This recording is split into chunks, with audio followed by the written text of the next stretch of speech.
Peu avant 16 heures, les deux avions militaires atterrissent à l'aéroport d'Eindhoven aux Pays-Bas, en présence de la famille royale et du Premier ministre, Mark Rutte. Après leur arrivée, une minute de silence est observée.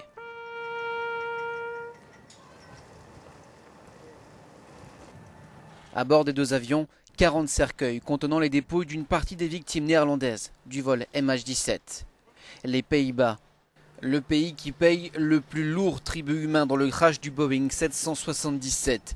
Sur les 298 morts, 193 étaient de nationalité néerlandaise. Jeudi dernier, l'avion de la Malaysia Airlines s'est crashé non loin de Donetsk, dans l'est de l'Ukraine, une région aux mains des séparatistes pro-russes. Selon une enquête américaine, c'est un missile solaire tiré par les séparatistes qui serait à l'origine de la catastrophe.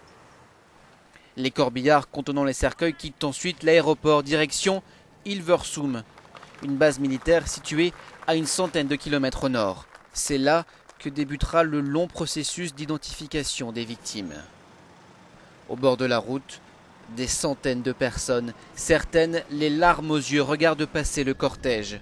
La plupart est venue rendre un dernier hommage aux victimes. Après cette tragédie, c'est tout un pays qui est sous le choc. Il reste encore 153 corps à Kharkiv, en Ukraine. Leur rapatriement pourrait avoir lieu dans les prochains jours.